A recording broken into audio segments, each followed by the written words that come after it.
You ever get told you're trespassing on your own damn land? Yeah, that happened to me. I was standing on soil that's been in my family since 1944, drinking my morning coffee, looking out at the Tetons lighting up like they do when the sun hits them just right, and then I get a call from dispatch saying there's a complaint someone's claiming I'm illegally occupying property. I chuckled, at first. Thought it was a prank. I said, "Tell Deputy Court Morgan isn't trespassing his home." And that's how my neighbor, Shara Langford, declared war on me. Now let me back up a sec. I just moved back to Wyoming after a divorce that left me hollow and half a man. This place 40 acres of rough land, old red barn, single goat named Mabel who hates everyone. It was all I had left that felt like mine. I'd worked my tail off as a sheriff's deputy for 15 years, and now I just wanted some quiet dirt under my boots, mornings that didn't start with sirens. Just me, my land, and peace. But peace wasn't something Shara Langford knew how to live alone. She lived in one of those brand new McMansion things they built right along the western fence line Aspen Heights. Sound fancy? It is. Gated, manicured lawns, folks who don't wave when they drive by. The whole HOA circus. Shara was the self-appointed queen of the whole mess, called herself president of the community board, even had a little badge made up like she worked for the feds. One Tuesday, she walked right onto my land, didn't even knock, handed me a glossy letter that looked like it had been run through a laminator 3 times. Said I was being formally notified that my property fell under the Aspen Heights HOA jurisdiction and that I had 30 days to comply. That meant no farm stand, no livestock, no exposed machinery, no visible agricultural operations. I looked at her, looked down at her shoes, which were sinking slightly in the dirt she apparently thought she owned, and said, "You're standing on my land, Shara. There ain't no HOA here." She gave me a tight smile and said, "You'll want to review Section 4.2 of the Aspen Heights Ordinance. You're grandfathered in." That night I drove down to the county clerk's office, sat under the humming fluorescents, and pulled every document I could find: surveys, zoning maps, incorporation records. And right there, buried in black and white, plain as day, any pre-existing agricultural operations shall be exempt from any current or future HOA jurisdiction. So I made a copy, framed it, and nailed it to the barn wall. Thought that was the end of it. It wasn't. Over the next few weeks, Shara went full psycho-suburban vigilante.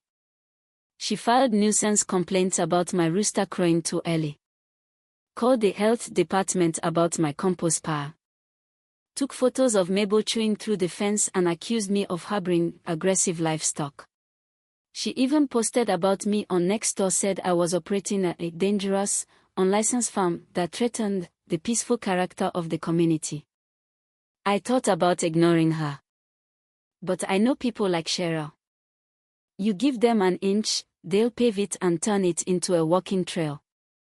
Then one night, her husband Tom, the kind of guy who always looks like he's on his 4th gin and tonic, pulls me aside at the gas station. Says he's real sorry about the trouble and wants to make me an offer. 40% over market value. All cash. Quick close. That's when it clicked. This wasn't about noise or chickens. They wanted the land. My land. Turns out Tom's construction company had quietly filed expansion plans, Aspen Heights Phase 2, which required my acreage. Problem was, I wasn't selling. From there, it escalated. Shara blocked my farm stand entrance with her SUV on a Saturday. She called code enforcement on my outhouse. She even tried bribing a building inspector to red flag my barn. He told me over coffee the next day, shaking his head like he couldn't believe it himself, said she slid $2,000 across the table and whispered, "Make it disappear." I started recording everything. I'm talking body cam footage, security cams, phone calls. Every insane interaction. And then she made her big mistake. She filed a police report saying I'd verbally threatened her life. But the thing is, I'd recorded that conversation. And all it had was me, standing on my porch, telling her to leave before I called the real HOA, the one with cows, I said. I handed over the recordings, the footage, and the property documents to the county attorney. They started digging. And oh boy, did they find that.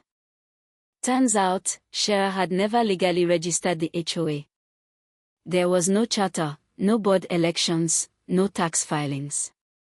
But she'd collected over $250,000 in dues straight into a personal account under the name C. Lamford Admin. She used it to pay for flights, designer bags, and a neighborhood improvement trip to Paris. Yeah. Paris. The county filed charges: wire fraud, embezzlement, falsifying documents, obstruction. But we weren't done yet. See, I still had the framed exemption nailed to the barn. And I brought it with me to the next Aspen Heights board meeting, which she tried to hold in her driveway like it was Congress. She was mid-speech ranting about community standards and rogue farmers when I stepped forward in full uniform, set the paper on the table, and said, "This here says you've got no authority on my land or anyone's, actually." Then the sheriff stepped out from behind me and added, "And you're under arrest, Cheryl." You could hear a mosquito fart. Her clipboard hit the ground. So did half the HOA. She's serving time now. Community service on a city-run garden. Tom sold the company. Aspen Heights quietly dissolved the HOA and the new folks moving in. They wave. They bring pie. One even asked to take a photo with Mabel, who, by the way, is still just as cranky and still chews through fences like it's her part-time job. As for me, I'm here. Still waking up before the sun, still sipping coffee by the barn, still watching the Tetons light up like fire. But now the peace hits a little sweeter, knowing no one's gonna try and turn my life into a brochure. But let me ask you this: if you were in my boots, would you have fought back? Or just sold the land and walked away? Drop a comment. I wanna hear your take. Where's the line between community and control? Between peace and power? Because some folks don't understand you can't fence in freedom. Not out here. Not on my land. Not ever. You ever get told you're trespassing on your own damn land? Yeah, that happened to me. I was standing on soil that's been in my family since 1944, drinking my morning coffee, looking out at the Tetons lighting up like they do when the sun hits them just right, and then I get a call from dispatch saying there's a complaint, someone's claiming I'm illegally occupying property. I chuckled, at first. Thought it was a prank. I said, "Tell Deputy Colt Morgan isn't trespassing his home." And that's how my neighbor, Shera Langford, declared war on me. Now let me back up a sec. I just moved back to Wyoming after a divorce that left me